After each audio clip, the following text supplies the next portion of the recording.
Tidak. Jadi kita mesti fair. Sebab kalau tidak, ini bangsa ini begini-begini doang nih. Saya ingin menyudahinya dengan mengatakan begini. Tidak ada alasan yang cukup secara konstitusional untuk mengkhawatirkan munculnya militerisme dan atau paling tidak supremasi militer di Republik. Why? Karena konstitusi tidak memungkinkan Anda sampai di titik itu. Dulu iya, sekarang tidak. Mengapa? Kedua, mereka mesti serius betul berpikir. Baik, terima kasih. Assalamualaikum warahmatullahi wabarakatuh. Salam sejahtera buat kita semua. Ketua Umum Partai Demokrat Pak Sekjen, Mas Slamet, dan Pak Haji, Senior, Pak Jenderal, hormat. Saya ini pikir Jenderal ngomong di sini, saya antusias datang. Tahu Pak Jenderal juga, saya minta maaf. Nomor 1 sudah Jenderal, nomor 2 Senior kan, masa Senior di belakang ya. Jadi saya minta maaf, saya ada di sini Pak Jenderal. Apalagi Jenderal ini bicara kehidupan Jenderal gitu, ini. Baiklah ya. Begini, hal-hal tadi yang ditanyakan terakhir itu ya, bagi saya kekecilan untuk isu ini. Isu yang sedang kita bicara kekecilan gitu ya. Maksudnya ini Bos Slamet ini udah habis-habisan dan bicara soal itu gitu ya. Jadi saya tidak akan masuk ke situ gitu. Saya ingin bicara mengenai lebih besar dalam rangka kita berbangsa dan bernegara. Saya ingin mulai mengatakan begini. Apa betul Undang-Undang Dasar 1945 kita, kerangka saya ya, konstitusi. Apa Undang-Undang Dasar 1945 kita mendefinisikan supremasi dan supremasi itu? Ada nggak? Sampai di sini yang berani bilang bahwa Undang-Undang Dasar 1945 itu mengatur secara ekspresif, verbis, supremasi ini dan supremasi itu. Katakanlah supremasi sipil dan atau supremasi militer. Ada nggak? Tidak ada. Jadi dari mana kita memperoleh term supremasi sipil dan supremasi militer atau militerisme dan atau civilization itu? Dari mana ceritanya? Undang-Undang Dasar bicara mengenai pertahanan dan keamanan. Undang-Undang Dasar bicara mengenai TNI dan Polri dan polisi. Pasal 30 gitu. Setelah diubah pada tahun 2000. Undang-Undang Dasar 1945 dan telah diubah pada tahun 2000. Clear. Ada dua term. Ada pertahanan, ada keamanan. Dulu disatuin. Sekarang diubah. Pertahanan dan keamanan. Lalu ada tentara dan ada polisi. Kalau kita bandingkan, kita cek sebagai orang yang belajar konstitusi, Anda cek Undang-Undang Dasar Amerika Serikat yang bolak-balik kita tunjuk sebagai democratic preference untuk bicara mengenai demokrasi di dunia. Dia menjadi preferensi demokrasi untuk berbagai macam pembicaraan tentang demokrasi ini. Anda tidak menemukan penjelasan itu. Anda tidak menemukan penjelasan atau pengaturan dalam Undang-Undang Dasar Amerika Serikat tentang katakanlah pendefinisian mengenai pertahanan dan pendefinisian mengenai keamanan. No way. Nggak ada tuh. Ya, dari mana kita memperoleh perspektif bicara mengenai civil supremasi dan military under civil supremasi? Mana ceritanya? Dan jangan lupa ya, kalau kita mau jujur, sampai menit ini, sampai tadi malam, saya cek sampai riset, masih ada problem tuh civil military civil relation di Amerika Serikat, Pak Jenderal. Sampai tadi malam. Kalau mau cek, begitu itu. Anda lihat, jadi ini, tapi sudah, itu saya belum mau. Sekarang mari kita cek, kita bicara Undang-Undang Dasar ini. Undang-Undang Dasar sekali lagi bicara pertahanan dan keamanan, bicara polisi dan tentara. Ini tidak ada urusan dengan tentara di mana dan polisi di mana gitu ya. Tapi kita mau bicara tentang bangsa, kita mau bangun ini bangsa, atau kita mau bicara mengenai sipil, supremasi ini dan supremasi itu, atau kita mau bicara mengenai bangsa ini sehat sekarang dan seterusnya. Nah, kalau saya ingin bicara mengenai bangsa ini sehat sekarang dan seterusnya, dalam kerangka itulah kita mesti bikin beres tatanan ini. Satu, yang mau saya bilang adalah Undang-Undang Dasar bicara mengenai pertahanan dan keamanan, TAP MPR nomor 7 tahun 2000 bicara mengenai yang judulnya adalah pemisahan TNI dan Polri. Di TAP MPR itu sama dengan di Undang-Undang Dasar, sedikit berbeda dari Undang-Undang Dasar, kecuali penegasan mengenai, karena di TAP MPR itu jelas diceritakan bahwa TNI dan Polri sama-sama berada di bawah Presiden.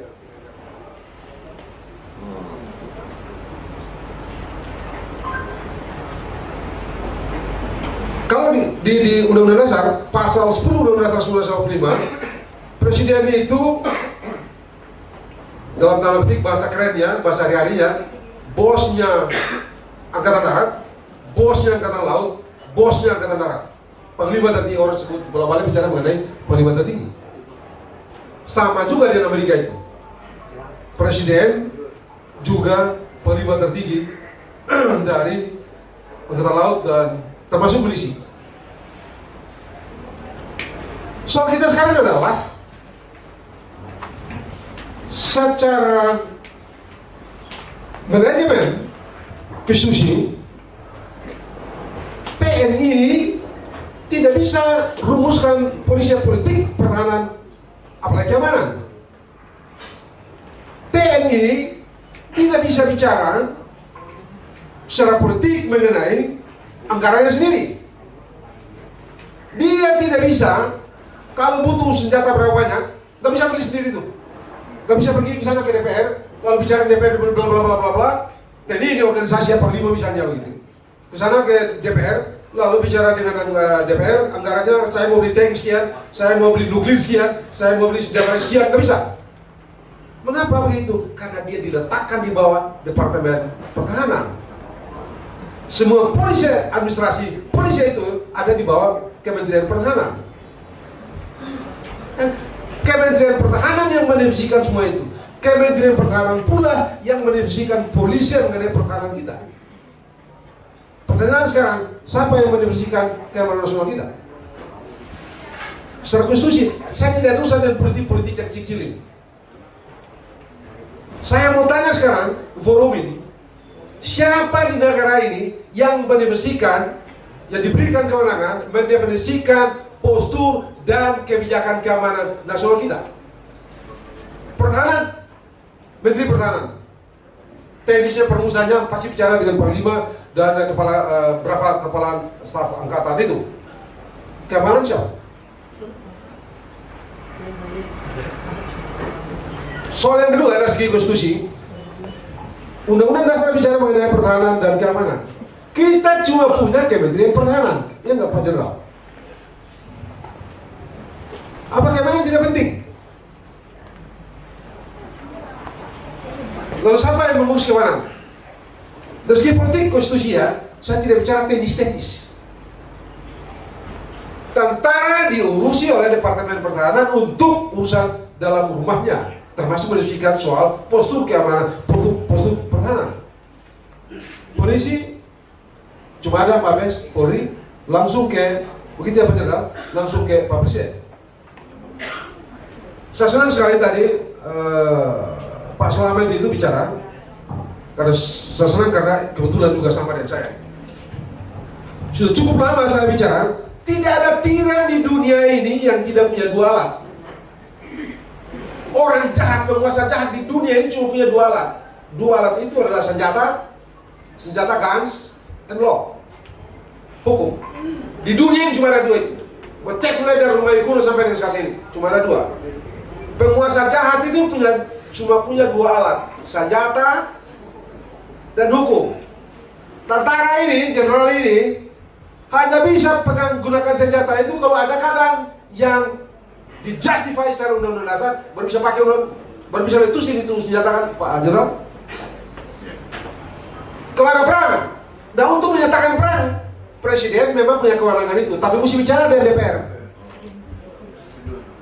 Mesti persetujuan DPR, baru bisa dinyatakan perang. Nah kalau perang baru tentara pakai senjata. Polisi tiap hari kilometer 50 misalnya, salah satu di antaranya dia diberikan tiap hari penegakan hukum. Tadi betul dia pakai senjata tidak mematikan, tapi dia pakai senjata. Tidak perlu ditata dari segi kehidupan berbangsa dan bernegara ini. Itu problem-problem konstitusional yang mesti kita pikirkan agar bangsa ini sehat dari waktu ke waktu. Dalam perspektif itu ya, saya masih mengatakan, saya tidak tahu Pak Jenderal punya pengalaman atau tidak. Tapi National Security Act, National Security Commission, National Security Service di Amerika Serikat itu ya juga didefinisikan atau militer Amerika Serikat, Chief Staff, Joint Chief Staff, Kepala Staf Gabungan Amerika Serikat dan Kepala Staf itu bicara juga mengenai keamanan nasional. Ya kalau kita di sini masuk dalam ranah kepolisian, tapi di Amerika Serikat, negara yang sangat demokratik itu, tentara juga termasuk yang membicarakan keamanan nasional. National security itu dibicarakan oleh tentara. Satu kategori itu. Jadi kita mesti bikin beres ini supaya bangsa ini beres. Yang kedua, apa yang perlu ditakuti dari perubahan undang-undang TNI ini? TNI mau balik kembali kayak dulu nanti. Why? Tadi yang beliau ini bicara panjang lebar. Tatanan konstitusi memungkinkan semua yang dulu itu terjadi. Undang-Undang Dasar 1945 dulu memungkinkan. Nah, kalau kita bicara mengenai atau begini, dui fungsi itu tatanan, militerisme tatanan, bukan by case. Salah. Undang-Undang Dasar 1945 sebelum diubah memungkinkan terjadi yang tadi Pak Slamet ngomong itu. Tentara ikut merumuskan politik negara, masuk di dalam MPR. Day by day tentara ada di dalam, tentara dan polisi ada di dalam DPR. Bikin undang-undang, bikin segala macam di dalam itu. Apakah itu akan terjadi di sekarang ini? Tidak. Why? Undang-undang dasar tidak memberikan tempat untuk itu. Jadi apa yang ditakuti? Apa yang ditakuti? Tidak mungkin militeristik itu atau militerisme itu terjadi, atau supremasi militer seperti dulu itu terjadi. Why? Karena mereka tidak membuat kebijakan. Tidak lagi mereka kebijakan politik. Mereka tidak lagi merancang kebijakan politik. Mereka tidak lagi merancang tatanan. Tak ada lagi. Dulu kan kita punya GBHN.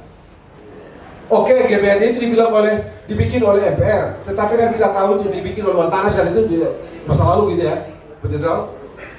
Ya kita tahu di dalam itu ada tentara, ada orang sipil, ada ekonom, ada politik, ada orang hukum segala macam dalam. Lalu itu jadi bawa ke MPR, disahkan jadi GBHN, guys, panduan pembangunan kita. Sekarang barang itu 3 cerita. Kenapa? Udah diganti pakai RPJPM, undang-undang rencana pembangunan jangka panjang. Pakai undang-undang itu tidak dibikin oleh tentara, tidak dibikin oleh polisi, dibikin oleh politisi di DPR sana. Golkar, PDP, bla bla bla bla segala macam. Jadi bagaimana ceritanya itu? Bagaimana cerita undang-undang TNI ini kita melihat atau dipersepsikan akan membangunkan atau menghadirkan monster militeristik? Dari mana ceritanya? Karena militerisme atau supremasi militer itu soal tatanan dan dimungkinkan dulu oleh undang-undang dasar karena tidak ada pembatasan memang. Nah, sekarang ini tidak mungkin. Saya rasa kita ini mesti fair juga. Ini tentara ini bicara politik saya nggak bisa. Hari-hari ini ya, tentara yang pakai pangkat ini di Amerika Serikat sana itu Bisa bicara mereka. Asal jangan datang ke konvensi partai politik pakai seragam. Kalau dia dari sana, maka dia bikin petisi. Tentara aktif ini. Bisa. Yang tadi betul ini. Jangan juga tentara tidak mengerti politik. Tentara mesti mengerti politik. Ya tidak bisa dia pakai senjata itu pergi hadang-hadang orang. Pasal orang, pasal ini, pasal itu segala macam. Anda lihat baru-baru nih pidato Joe Biden terakhir itu ya. Di pinggir itu kepala staf angkatan laut. Apa dia? Trump. Trump adalah presiden yang paling sering dan paling banyak memberikan otorisasi kepada tentara dalam merumuskan kebijakan-kebijakan politik luar negeri. Itu Trump. Saya senang dari beliau-beliau. Dia kita ini mirip-mirip Amerika juga hari ini. Sipil-sipil Amerika Serikat, partai-partai di Amerika Serikat itu juga tukang tarik-tarik tentara dalam politik. Anda tahu waktu Trump, Republik itu tidak terlalu suka pada militer. Senang juga para militer untuk masuk-masuk dalam politik, tapi tidak mau mendominasi, tidak mau menjadikan preferensi mereka sebagai hasil akhir, sebagai preferensi utama Trump dalam mengambil kebijakan-kebijakan politik. Itu Republik. Daripada dia Demokrat itu kalau bisa militer cepat masuk, karena dia tidak suka Trump. Militer harus masuk ke dalam politik, memberikan advice yang menyudutkan Presiden Trump. Itu Demokrat. Jadi kita mesti fair. Sebab kalau tidak, ini bangsa ini begini-begini doang nih. Dan jangan lupa ya, dalam perspektif konstitusionisme, khususnya kalau kita ambil sebagai patokan utama adalah Amerika Serikat misalnya, tentara punya pikiran politik. Chief kepala staf gabungan di Amerika Serikat itu adalah first advisor political perspektif presiden. Kita ini tidak tahu apakah papan lima kita itu memberikan nasihat politik kepada presiden atau tidak, dulu dan sekarang ini. Saya ingin menyudahinya dengan mengatakan begini: tidak ada alasan yang cukup secara konstitusional untuk mengkhawatirkan munculnya militerisme dan atau paling tidak supremasi militer di Republik. Why? Karena konstitusi tidak memungkinkan Anda sampai di titik itu. Dulu iya, sekarang tidak. Mengapa? Karena ini. Kedua, bangsa ini mesti serius betul berpikir tentang pasal 30 itu, pertahanan dan keamanan. Dari segi organisasi, tentara kita ini di bawah Departemen Kementerian Pertahanan untuk urusan kebijakan administrasi bla bla bla bla bla. Keamanan selalu langsung ada dipegang oleh Mabes Polri. Mari kita pecahkan itu dari segi konstitusi. Apakah itu tepat secara konstitusi, ataukah dia mesti mengikuti cara seperti yang dipilih oleh MPR dengan menempatkan tentara di bawah MPR? Rasa-rasanya satu hari nanti kita mesti serius berpikir tentang kemungkinan kita punya Kementerian Keamanan Nasional. Satu hari nanti kita mesti berpikir tentang kemungkinan kita memiliki satu Kementerian Keamanan Nasional. Sebab kan kalau kita baik konstitusi, Departemen Pertahanan itu menjadi justified karena menuju pasal 30. Lalu kenapa bunyinya sama, tidak kita pikirkan untuk satu kementerian yang kira-kira mengurusi keamanan nasional? Sebab kalau tidak begitu, maka rasanya kita mesti kembali seperti konsep masa lalu. Pertahanan automatically di dalamnya ada keamanan. Dan karena itu keamanan tidak bisa dimonopoli pendefinisiannya oleh katakanlah kepolisian. Mesti bicara bareng-bareng dengan tentara. Kalau kita mau begitu. Nah, bagi saya ini masalah. Kalau yang tadi yang kecil soal Teddy itu sudah beliau kan sudah bicara, saya tidak mau bicara. Saya mau bicara ini. Satu hari nanti kita mesti berpikir serius betul demi bangsa ini. Apakah betul kita tidak memerlukan dan atau betul soal keamanan nasional security itu tidak urgent untuk dipikirkan? Bagi saya tidak. Karena Itulah yang membuat Amerika ada sampai sekarang. Oke. Yang ketiga, jangan khawatir. Tidak mungkin kita kembali. Nothing. Tidak ada jalan kembali ke supremasi militer. Tidak ada jalan. Karena Undang-Undang Dasar tidak memberikan jalan itu. Sama sekali tidak. Dan yang mau saya katakan, Anda jangan lupa ya. Jangan lupa. Di Amerika Serikat itu Anda tidur di dalam kamar juga dikontrol oleh negara. Negara yang kita bilang demokrasi nomor 1 itu, ya, demokrasi nomor 1 itu, Anda di dalam kamar sudah dikontrol oleh negara. Tidak ada satu detik dalam kehidupan Anda yang tidak dikontrol oleh negara atas nama National Security Agency, atas nama National Security NID. Anda kritik lingkungan, mati. Anda lihat terakhir ini, supaya jangan kita bilang negara ini negara buruk. Atau cuma Amerika Serikat itu yang hebat demokrasinya. Tahu nggak, Mahmud Khalil yang berdemonstrasi di Universitas Columbia, calon dokter itu, tidak berhasil, ditangkap. Coba, padahal dia cuma kritik Israel. Dia tidak kritik Amerika, dia kritik perang Israel. Gaza, tangkap, mau deportasi. Anda tahu nggak sekarang, Universitas Columbia mendeportasikan, memberhentikan begitu banyak mahasiswa hanya karena mereka dukung Gaza. Demokrasi apaan? Bebas dengan pendapat apaan? Itukah yang kita menjadikan preferensi untuk mengacak-acak? Jangan-jangan ya kita bola-balik bicara demokrasi di sini ini untuk mengacak-acak di bangsa ini. Jangan-jangan begitu ya, tapi saya bukan orang intelijen, nanti beliau ini yang bicara gitu. Karena jangan salah lo ya, jangan salah lo ya. Kita mesti tahu apa yang disebut dan apa yang dilakukan oleh Roundtable, apa yang dilakukan oleh Institute for Foreign Relations, apa yang dilakukan oleh Heritage. Itu semua kaki tangan yang melakukan destabilisasi di luar negeri. Kaki tangan organ-organ Amerika Serikat yang melakukan destabilisasi politik di luar negeri. Oke, Pak. Jadi kita mau jalan itukah yang mau kita cari dan kita tempuh, ataukah kita memilih jalan sendiri, atau apa yang disebut oleh Kisur Mahubani dengan Asian Way. Dan saya rasa pada titik tertentu kita perlu bicara mengenai Indonesian Way. Indonesian Way adalah ya nasional gotong royong itu yang punya Faisal Asegaf. Masuk. Masuk ya? Masuk. Nasional gotong royong ternyata Indonesian Way. Masuk Tuhan pembina. Saya kira cukup. Terima kasih. Kita berikan aplaus untuk Profesor.